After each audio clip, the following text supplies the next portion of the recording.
Fine. So the first part talks about the person called a promoter. So who is a promoter? Promoter is the first person in the company who brings an idea to start the company. Understood? तो जिसने conceive किया है इस idea को कि I need to start a business, I want to become an entrepreneur, ठीक है, और मुझे बिजनेस ही करना है, जिसके लिए I need to start a company. So the idea which comes into my mind, so I am the person called promoter according to companies act 2013. तो section mention किया है section 2 subsection 69 of the companies act 2013 defines who is a promoter. So promoter is a person who comes with an idea to start the company. ठीक है, he is only the first person whose name is mentioned in MOA and I believe कि MOA क्या है इतना तो तुमको पता है. ठीक है, मेमोरेंडम ऑफ एसोसिएशन, और इसके साथ एक और डॉक्यूमेंट होता है that is called articles of association. Simple as that. तो MOA जो मेमोरेंडम ऑफ एसोसिएशन है, it is a registered document for the company. इस डॉक्यूमेंट में उस आदमी का नाम क्या लिखा होगा, mention that he is the person or she is the person who is the promoter of the company, and that person only becomes the first director of the company. First director मतलब समझा, क्योंकि देखो logic है, director appoint नहीं होता, director क्या होता है, इलेक्ट. अब इलेक्ट किस कब होगा, जब कंपनी में क्या होगा, share holder, because director is an elected representative of share holder. तो अगर मेरे पास शेयर होल्डर ही नहीं है तो इलेक्शन कहां से होगा.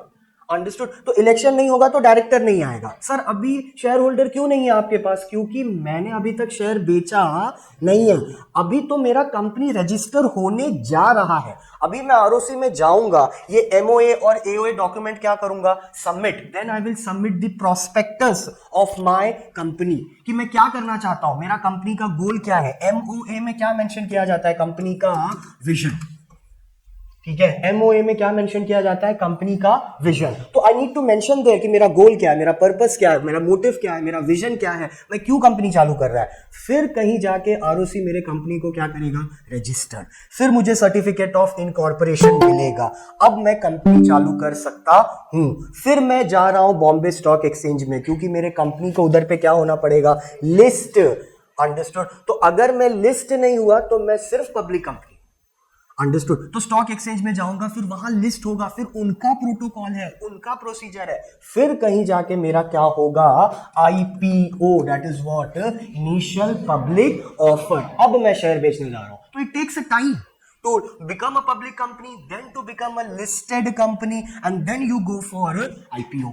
अंडरस्टूड, पक्का. ठीक है, अब आईपीओ होगा, तब शेयर बिकेगा, तब शेयर होल्डर आएगा, तब उनके बीच में क्या होगा, इलेक्शन, फिर उसमें से एक आदमी दो आदमी क्या बनेगा, डायरेक्टर, फिर वो होगा बीओटी. तो इट्स अ लॉन्ग वे. अभी तो सिर्फ मेरा कंपनी क्या हो रहा है, रजिस्टर. तो मैं ही, प्रमोटर ही becomes the first director of the company. Okay, तो defines the promoter section 2 subsection 69, वो आदमी जिसका नाम मेंशन किया गया है कंपनी के ये प्रोस्पेक्टस में. Understood. So prospectus is what? It is a invitation letter issued by the company to the public.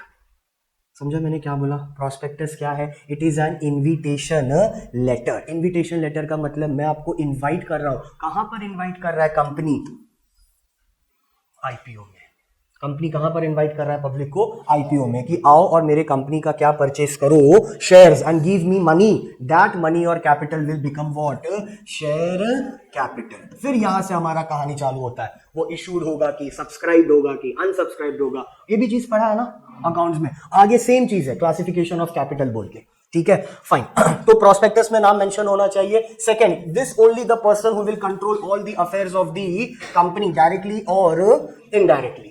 Understood. ठीक है, शेयर होल्डर एंड डायरेक्टर और अदरवाइज, जिसके एडवाइस पर, डायरेक्शंस पे, इंस्ट्रक्शन पे board of director of the company is accustomed, मतलब bound to bound. Bound का मतलब क्या होता है, आप, हाँ, बंधा हुआ, इसके ही एडवाइस पे, इंस्ट्रक्शन पे कंपनी चलेगा. सर किसके एडवाइस और इंस्ट्रक्शन पे चलेगा, प्रमोटर के.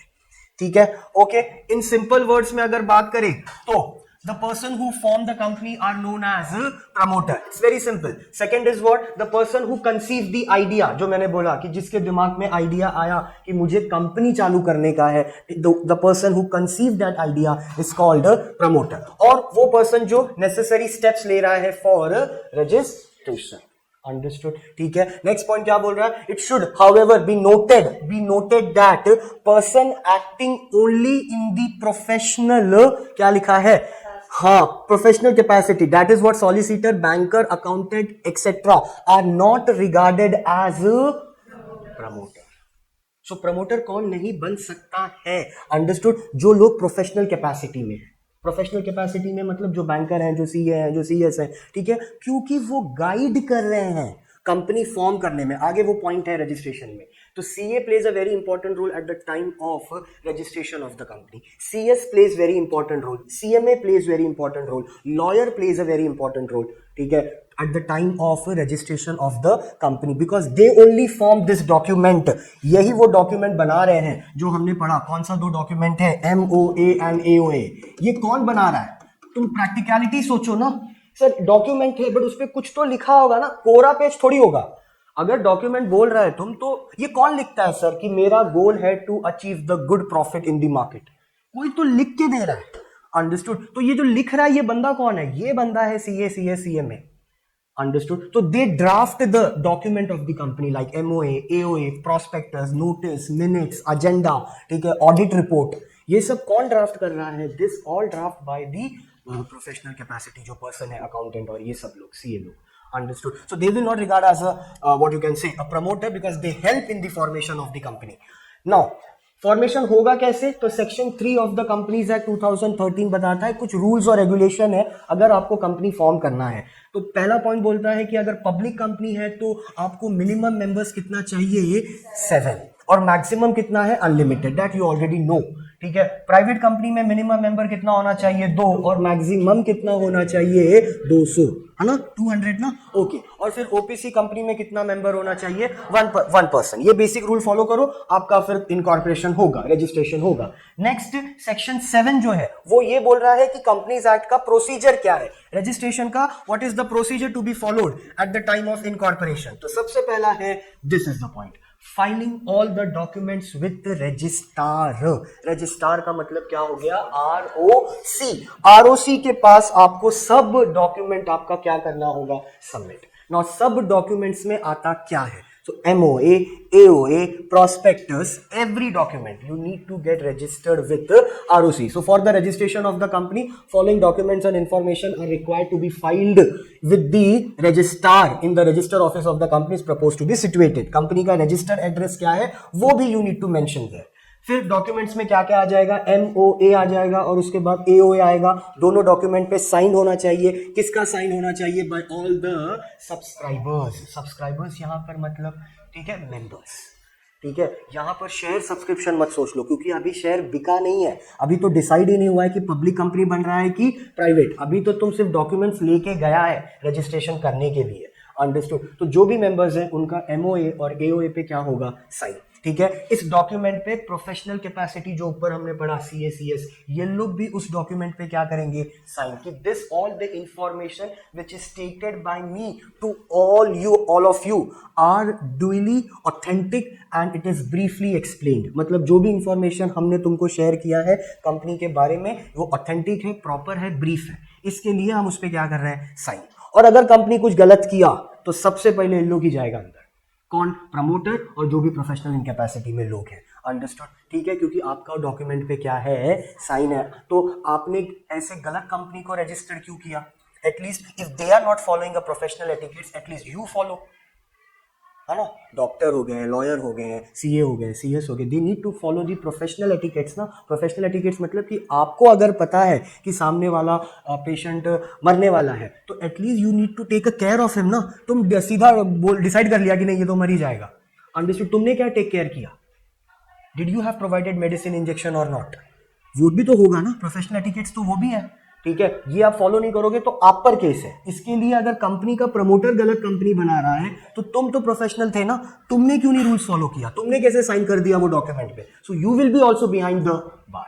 That's the point. Understood. A declaration by person C who is engage in the formation of the company. कौन एंगेज होता है फॉर्मेशन ऑफ द कंपनी में? एडवोकेट्स है, चार्टर्ड अकाउंटेंट है, कॉस्ट अकाउंटेंट है, company secretary. In practice, C in practice बोला. In practice का मतलब क्या है? उसका खुद का फर्म होना चाहिए. ठीक है, वो एम्प्लॉय रहेगा तो बात अलग है. अंडरस्टूड. प्रैक्टिसिंग होना चाहिए. इसके लिए ये सब प्रोफेशनल्स में लोग प्रैक्टिस करते हैं. ट्राई टू अंडरस्टैंड, क्योंकि हमारा ना औधा बहुत बढ़ जाता है इफ वी आर प्रैक्टिसिंग.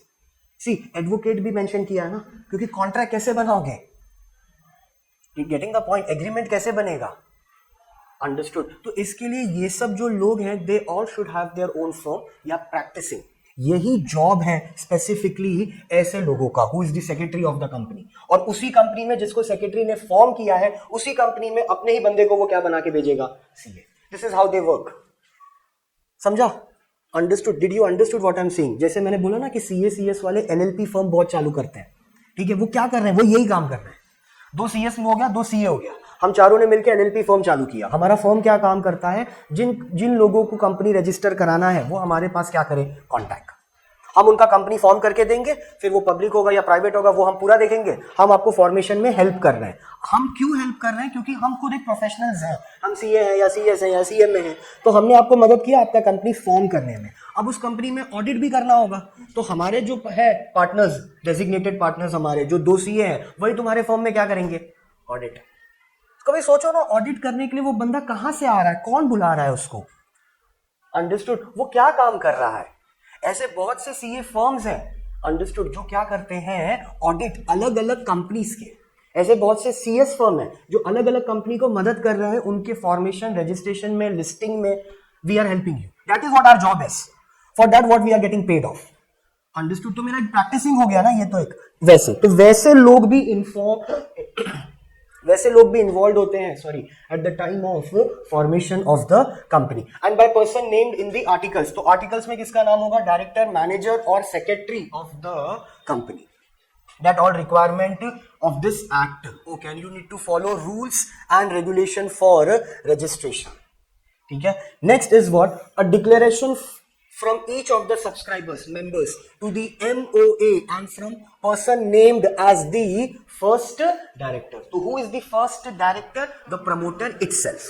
अभी हम all documents लेके जा रहे हैं registration करने के लिए.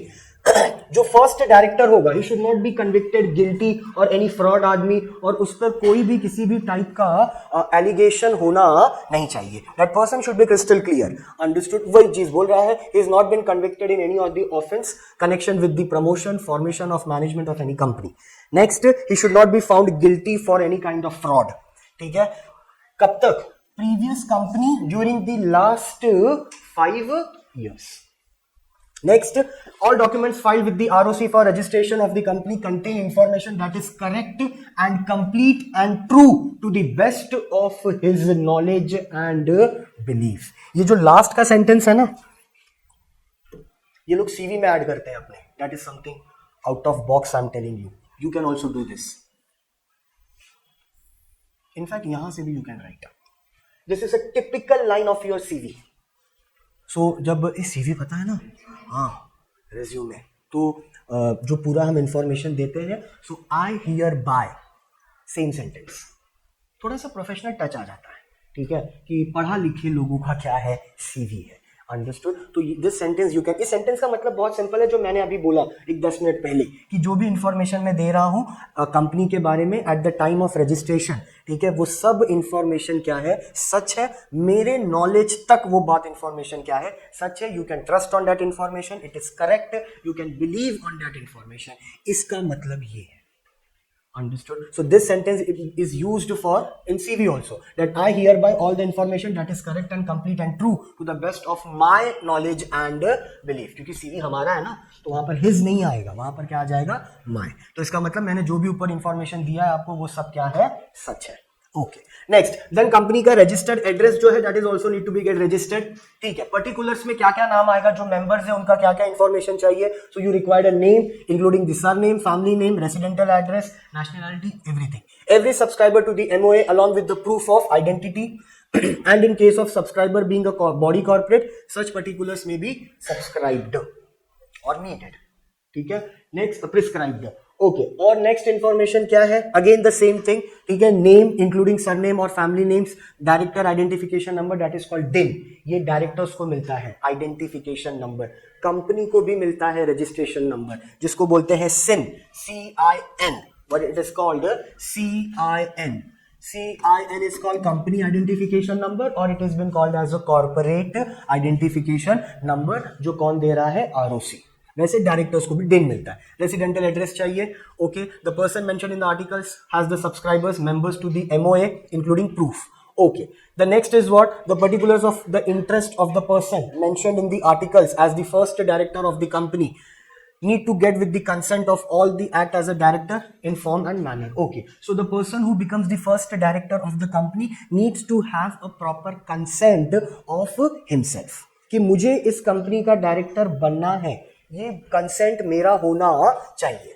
That is what the point says. अगर कंसेंट नहीं है मतलब तुम उसको क्या किया है, फोर्स, कोरिएशन है, अंडू इन्फ्लुएंस है, इसके लिए वो तुम्हारे कंपनी का प्रमोटर बन रहा है या उसको कंपनी स्टार्ट करने का नहीं है. Under your pressure I am doing this work, that is why then that person should not be the promoter of the company. Okay. So the next step talks about issue of certificate of incorporation. अब यह second stage में तुम्हारा company क्या हो गया, registered हो गया है. Then ROC is giving you a certificate and that certificate is called certificate of incorporation. Simple as that. ठीक है, जो भी डॉक्यूमेंट्स तुमने सबमिट किया था, फाइल किया था ROC के पास, उन सब डॉक्यूमेंट को स्क्रूटिनाइज करके नाउ ROC गेट कंफर्म्ड कि you as a company is authentic, you as a promoter of the company is authentic, तुम्हारा कंपनी चालू करने का जो मोटिव है वो ऑथेंटिक है, everything is good. Then I am telling you to start a company by giving you what, a certificate of incorporation. सब कुछ अच्छा हो गया, अब आपको सर्टिफिकेट मिल गया है. Now you can propose your company is incorporated. Incorporated मतलब क्या हो गया, रजिस्टर्ड अंडर दिस एक्ट. तो जैसी कंपनी रजिस्टर्ड हो गया तुमको सिन नंबर मिल जाएगा. दिस सिन नंबर अलॉटमेंट का मतलब होता है टू गिव. अलॉटमेंट मनी पढ़ा होगा ना इशू ऑफ शेयर्स में, तो अलॉटमेंट का मतलब क्या होता है, टू गिव. ठीक है, सो ROC तुमको क्या दे रहा है, CIN number, that is called corporate identification number, जो डिस्टिंक्ट होता है. डिस्टिंक्ट का मतलब क्या होता है, very good, basic you know, that's good. Okay, maintenance of all copies of all the documents and information. Maintain with whom? Maintain with the company and to maintain with ROC. all the documents बोला तो वही MOA, AOA and prospectus. ठीक है, अब अगर कोई information तुमने false दिया है या इनकरेक्ट दिया है या कोई फैक्ट तुमने छुपाया है, ब्रैकेट में मेंशन किया है at the time of incorporation. So incorporation के टाइम पर, रजिस्ट्रेशन के टाइम पर, if any of the document which is wrong, which is not correct और any fact you have concealed, मतलब सिंपल तुमने फ्रॉड किया है at the time of incorporation, तो ROC तुम्हारे कंपनी को रजिस्टर करेगा नहीं. And all the members associated at the time of registration of the company will be punished. By whom? By ROC. और ROC क्यों पनिश कर रहा है, क्योंकि कंपनीज एक्ट 2013 में लिखा है, मेंशन किया है. अंडरस्टूड, ठीक है, fine. Shall be liable for action of fraud under section क्या है, 447. So if you are forming any wrong company at the time of registration, any wrong information अगर तुम share कर रहा है, being as the promoter of the company or being as the subscriber or being as the member, any person you are, अगर तुमने गलत information दिया, then you will be punished. ठीक है. अब तो कंपनी सर, उस टाइम मैंने इंफॉर्मेशन गलत को सही करके मेंशन कर दिया, मेरा कंपनी रजिस्टर हो गया, now my real colour come out. ठीक है, तो उसके लिए अगेन वापस हमने रूल बनाया है, सेक्शन सेम है 447, लेकिन यहां पर बोला है पोस्ट इनकॉर्पोरेशन. पोस्ट इनकॉर्पोरेशन मतलब क्या हो गया, आफ्टर रजिस्ट्रेशन. अगर तुम जो तुमने बोला था MOA में, जो तुम्हारा गोल था, विजन था, अगर उससे रिलेटेड तुम काम नहीं कर रहे हो, कुछ अलग ही काम कर रहे हो, ठीक है, which comes under the category of fraud और any kind of thing which are not mentioned in the MOA और दी ऑब्जेक्ट क्लॉज होता है, पता, MOA में ऑब्जेक्ट क्लॉज होता है. ऑब्जेक्ट क्लॉज का मतलब क्या, कि आपका ऑब्जेक्टिव क्या है कंपनी चालू करने का. ठीक है, अगर उससे हटके आप काम कर रहे हो, then your company will be get wind up. ठीक है, again ROC will give you the notice to wind up your company, बात ट्रिब्यूनल तक जाएगा और ट्रिब्यूनल से ऑर्डर आएगा दैट आपका कंपनी को क्या करना है, wind up, because you are not following the object clause of your company. Understood, ठीक है। एक कॉन्सेप्ट है आगे, डॉक्ट्रिन ऑफ अल्ट्रा वायरस करके, पढ़ा है क्या? नहीं, कॉन्सेप्ट एक है doctrine of ultra vires and doctrine of indoor management. ये दो क्या हो गया? तो ये दो कॉन्सेप्ट जो है doctrine of ultra vires and doctrine of indoor management, ये इसी पर बात करता है कि अगर आप अपने ऑब्जेक्ट क्लॉज से हट के कुछ काम कर रहे हो then ROC will punish you. Simple, that is what. Any incorrect information अगर आपने दिया है या कोई भी फैक्ट्स आपने छुपाया है, then the person, the promoter, the first director, everyone will be declared as a fraud under the section 447। Order जाएगा ट्रिब्यूनल तक, और ट्रिब्यूनल मतलब कोर्ट मतलब एनसीएलटी, और वो तुमको पनिश करेगा। क्यों पनिश कर रहा है? बिकॉज जो भी इंफॉर्मेशन तुमने मेंशन किया था वो इंफॉर्मेशन के हिसाब से यू आर नॉट वर्किंग, ठीक है। आपकी कंपनी है, हर मेंबर की लाइबिलिटी लिमिटेड होनी चाहिए, लेकिन आपने क्या किया? कंपनी फॉर्म करने के बाद हर मेंबर की लाइबिलिटी क्या कर दी? Unlimited. You can do this. Public company है, सो लाइबिलिटी क्या होता है? Limited. Limited up to the extent of unpaid amount of shares, यही चीज है।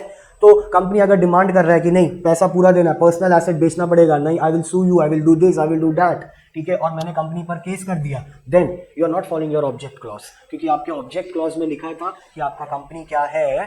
पब्लिक लिमिटेड कंपनी है, जिनकी लाइबिलिटी अनलिमिटेड होता नहीं है, लिमिटेड होता है। तो कोर्ट ऑर्डर पास कर रहा है, if you have done anything wrong to your members और योर क्रेडिटर्स, जैसे कि आपने आपके मेंबर्स की लाइबिलिटी क्या कर दी? अनलिमिटेड। आपने नाम remove from the ROC, company will get wind up and everything.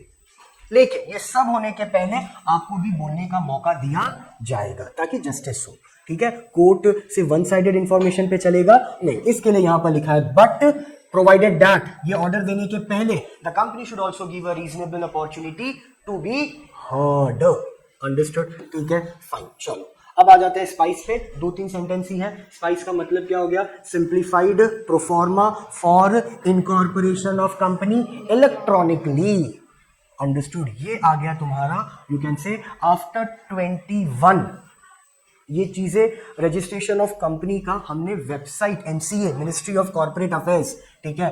कल क्या हुआ? कल बजट आया, वेरी गुड। कल बजट था ना? हाँ ठीक है, देखा तुमने बजट? नहीं देखा? सो स्वीट ऑफ यू, ठीक है। अरे अब थोड़ा I beg you please, in live I am begging you, ठीक है। तुम थोड़ा न्यूज़पेपर पढ़ा करो यार, it's a right time now. Professionals तुम कर रहा है, कुछ टाइम बाद आईपीसीसी में चला जाएगा तुम, ठीक है, और वहां पर भी तुम अगर ऐसे बुद्धू जैसा रहेगा, डजंट मेक एनी सेंस, ठीक है। थोड़ा सा न्यूज़पेपर सब पढ़ना चालू करो जरा। बजट आया ये सबको पता है, बट क्या है ये किसने डिटेल नहीं किया, ये है न्यूज़पेपर रीड करना। सी आज का न्यूज़ तो इंस्टा पे भी पता चल जाता है थ्रू रील्स और फोटोज और मीम्स, तो हमको इतना इन्फॉर्मेशन मिल गया कि बजट आया है, बट क्या हमने चेक किया कि डायरेक्ट टैक्स कितना है, क्या इनडायरेक्ट टैक्स कितना है, इनकम टैक्स स्लैब कितना है, 30% का भी चार्ज होगा, 15 लाख के ऊपर होगा या 15 लाख के नीचे होगा, तो माफी कितने पर है, तो 0 से 3 पर माफी है, स्टैंडर्ड डिडक्शन कितना किया, 25 था 75 किया, हाँ ना, ये सब पता रहना चाहिए। तुम सीए बन रहा है या मैं, अंडरस्टूड। सी ये सब तो चीज तुमको इंफॉर्मेशन होना चाहिए, बिकॉज टैक्स सब्जेक्ट है आगे आईपीसीसी में, understood. Direct tax, indirect tax, CBT, so do reading is necessary, ठीक है। ओके, सो एमसीए ने मेथड निकाला कि आप अपने एप्लीकेशन को ऑनलाइन फिल कर सकते हो, जो मैंने बोला ministry of corporate affairs has given you this benefit by introducing a concept called spice, because everybody is focusing on digital India, so why should we get back. तो हम भी सोचे कि हम भी जो रजिस्ट्रेशन का प्रोसेस है, जो ऑफलाइन मेथड है, उसको हम किस में कन्वर्ट कर देंगे, ऑनलाइन में। इसके लिए स्टार्टअप बहुत ओपन हो रहा है आजकल, ट्राई टू अंडरस्टैंड, ठीक है, क्योंकि time of registration is very less, understood, ठीक है।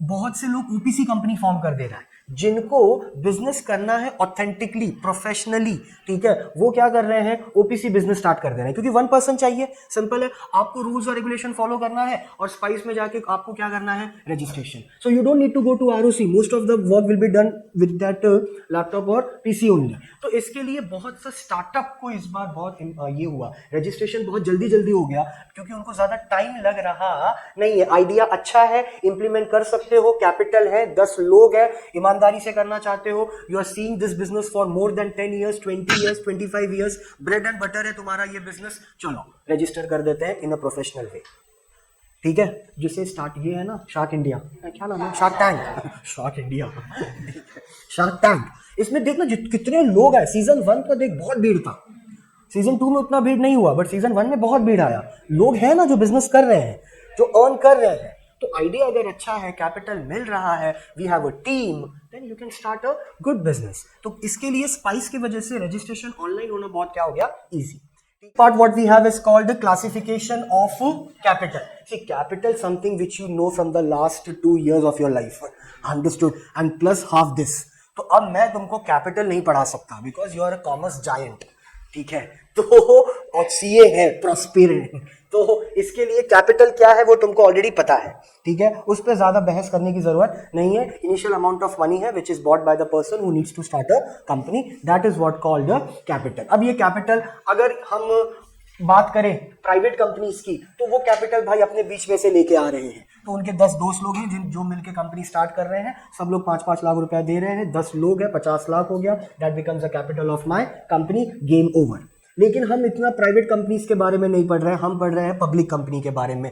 तो अब यहाँ पर वापस लॉ आ जाएगा, ठीक है, हर कैपिटल को एक नाम दिया जाएगा ताकि उसका प्रॉपर इंफॉर्मेशन, उसकी प्रॉपर एंट्री P&L में और बैलेंस शीट में हम क्या कर पाए, शो कर पाए, ताकि जो हमारे एस्पायरिंग सीए हैं वो जब ऑडिट करने जाएं तो उनको ये पता चले कि अच्छा ये ऑथोराइज्ड कैपिटल है, अच्छा ये इशूड है, ये इशूड इसी का पार्ट है, इशूड कैपिटल है, मतलब ये पैसा कंपनी ने लिया है मार्केट से इशू करके। क्या इशू करके, तो शेयर्स है, डिबेंचर्स है, अंडरस्टूड, तो उसकी फिर एंट्री अलग आएगी। ये सब्सक्राइब्ड हुआ है तो ये पैसा आया है, ये इनकम है कंपनी के लिए। अब उसी पैसे को कंपनी क्या बोल दे रहा है, कैपिटल, अंडरस्टूड, ठीक है। सो वो कैपिटल का एंट्री कहां पर जाएगा, ये सब जो ट्रांजैक्शन रिकॉर्डिंग है, इसी सब के लिए हमने हर कैपिटल को क्या दे दिया है, नाम। तो हमारा सबसे पहला आता है authorised capital, the first part, ठीक है। Authorised capital is divided into 2 type, that is issued capital and unissued capital, ठीक है। Issued capital, again it is divided into 2 parts, that is called subscribed capital and unsubscribed capital, ठीक है।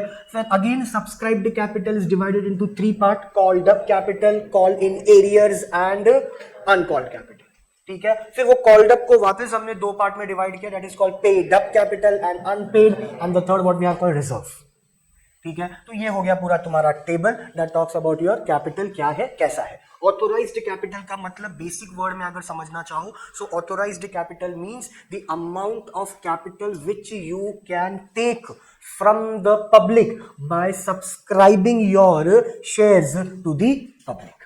समझा, authorised capital का मतलब समझ गया कि आप एक पैसा, एक sum of money, sum of पैसा, sum of amount you can take from the public, but in compo of that, in return of that, तुमको पब्लिक को अपना क्या देना पड़ेगा, शेयर्स, क्योंकि कंसिडरेशन है ना, there has to be something in return. सामने वाला क्यों पैसा दे आपको, try to get that point, ठीक है। मैं क्यों आपके कंपनी में पैसा इन्वेस्ट करूं, या मैं क्यों आपका शेयर खरीदूं, ठीक है। कंपनी आपको चालू करना है, प्रॉफिट आपको मिलेगा, आप मेरे साथ प्रॉफिट शेयर भी करने वाले नहीं हो, ठीक है। Then why I will purchase your shares, being as a common man. आपको कंपनी चालू करना है तो आप प्राइवेट कंपनी करो ना, अपना पैसा आप खुद लेके आओ, हमसे पैसा क्यों मांग रहे हो। तो अगर हमसे पैसा मांग रहे हो तो रिटर्न में हमको भी कुछ देना पड़ेगा, अंडरस्टूड। हम पैसा फ्री ऑफ कॉस्ट में आपको देंगे नहीं, so you need to give me a dividend if you earned what, a profit. So what is dividend, a distributable part of the profit, वो भी कंडीशन है, प्रॉफिट है, लॉस हुआ तो नहीं, अंडरस्टूड। सो ऑथोराइज्ड कैपिटल का मतलब यही है कि कंपनी अपने पूरे लाइफ टाइम में कितना पैसा पब्लिक से ले सकती है by subscribing their what, shares. तो ऐसा कैलकुलेशन है कि for example 50,000 shares company issue कर, कंपनी बेच रहा है पब्लिक को, और एक शेयर का कीमत 10 रुपया है, तो 50,000 into 10 becomes how much, 5 lakh. So this 5 lakh become the AC of the company, that is authorized capital of the company. तो ये 5 लाख कंपनी को कहां से आया, ये 5 लाख कंपनी को आया पब्लिक से by issuing what, shares, simple, ठीक है। So authorized capital बोलो या registered capital बोलो, तो this is a form of capital which has been defined in the Companies Act 2013 section 2 subsection 8। क्या है authorized capital और nominal capital? Such capital is authorized by the MOA of the company, so capital clause जो होता है memorandum of association में, उस capital clause में आपका ऑथोराइज्ड कैपिटल लिखा होगा। अंडरस्टूड? समझा मैंने क्या कहा? ठीक है। नाउ सी व्हाट हैपेंस, ये ऑथोराइज्ड कैपिटल पर ही कंपनी का रजिस्ट्रेशन फीस डिपेंड होता है। रजिस्ट्रेशन फीस मतलब समझा, कंपनी को रजिस्टर करने के लिए you need to pay some money plus stamp duty, then only your company will get what? Registered. Now this registration fees is depend upon the authorized capital. So if your authorized capital is ज़्यादा तो registration fees भी ज़्यादा, more.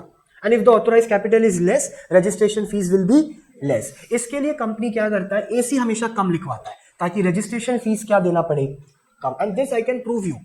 तुम कोई भी company, जो भी company publicly तुम जिसका नाम you are aware, type and just check it out. It has been written that Tata company, when it was established in Jamshedpur by Jamshedji Tata, understood, in the 1872 I guess. At that point of time, the Tata capital, authorized capital was just only 1 lakh rupees. 1 lakh रुपए में Tata steel, Tata company चालू हुई थी। और आज वहां पर जो लोग काम करते हैं ना, उनका महीने का 1 लाख पगार है। वो कट के भले उनको 80-90 आ रहा है, ठीक है, जो on the high post obviously ना, जो टाटा में होगा हाई पोस्ट पे, सोच। और उस 1872 में टाटा पूरी कंपनी कितने में फॉर्म हो गई थी? 1 लाख रुपए में। ऑथोराइज्ड कैपिटल टाटा का 1 लाख रुपया था। सो जितना कम आपका ऑथोराइज्ड कैपिटल होगा, रजिस्ट्रेशन फीस उतना ही क्या होगा, कम। और जितना ज्यादा आपका ऑथोराइज्ड कैपिटल होगा, रजिस्ट्रेशन फीस भी आपका क्या है, उतना ही ज्यादा। That is why it is called registered capital. कितने में कंपनी रजिस्टर्ड हुआ, that you need to mention there.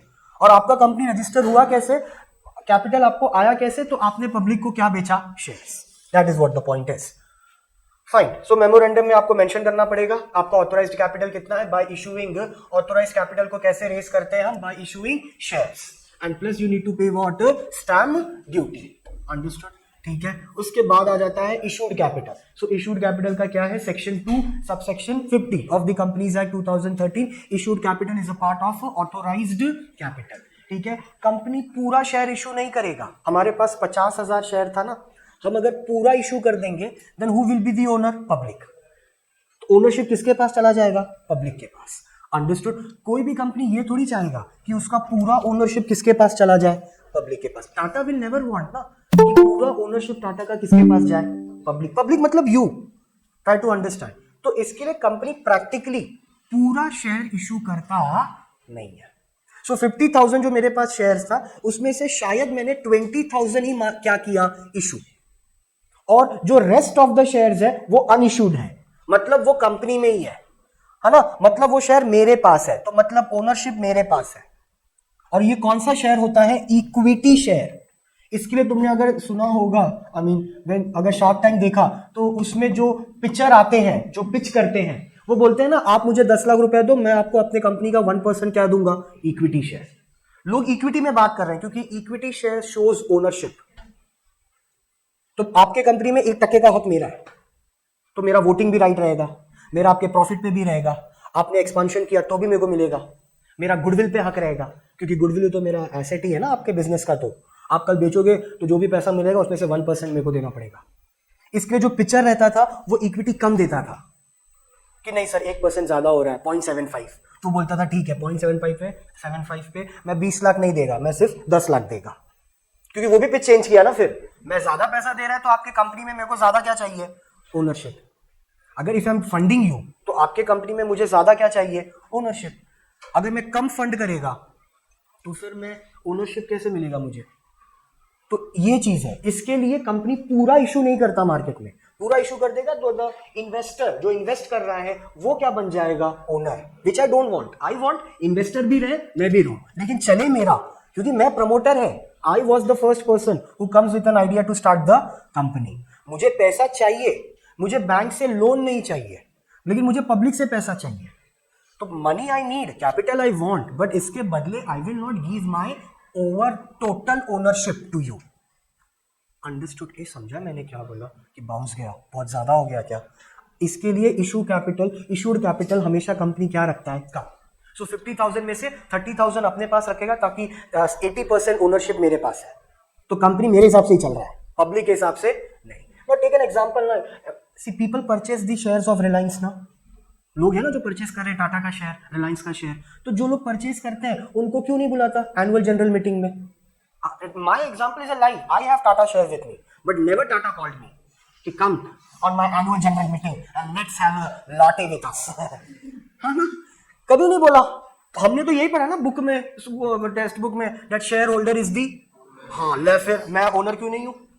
मैंने आपका शेयर खरीदा है ना, तो आप मुझे बुलाओ एजीएम में, कुछ भी आपको डायरेक्टर चेंज करना है, कंडक्ट ईजीएम, नोटिस मीटिंग, है ना। ये सब तो नहीं हो रहा है, शेयर तो मैंने खरीदा है, अंडरस्टूड, शेयर होल्डर तो हूं मैं, लेकिन I am not that ownership that Tata has और दैट रिलायंस हैज। जो ओनरशिप मुकेश अंबानी के पास है अपने शेयर्स का, वो मेरे पास नहीं है। मतलब उसने शेयर दिया है मार्केट में, लेकिन पूरा शेयर दिया नहीं है। इसके लिए हमेशा याद रखना, इश्यूड कैपिटल कम होता है और अनइश्यूड कैपिटल ज्यादा। पूरा ओनरशिप पब्लिक को देगा, the company will get wind up. Practically it can not happen, understood? Did you get that point? तो इश्यूड कैपिटल जो होता है वो ऑलवेज क्या होता है? लेस, क्योंकि कंपनी इशू शेयर कम करता है। हमेशा कंपनी कोशिश करता है इक्विटी शेयर ज्यादा बेचूं नहीं। प्रिंटिंग स्टेशनरी के लिए कंपनी शेयर नहीं बेचेगा, मिसलेनियस एक्सपेंस के लिए कंपनी शेयर बेचेगा नहीं, क्योंकि शेयर बेचना मतलब ओनरशिप जा रहा है तुम्हारा।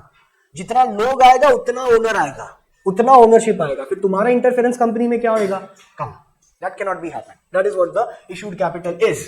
From time to time for subscription, it is a part of the authorized capital which is offered by the company for subscription, includes the share allotted for consideration other than cash. ठीक है, next is what?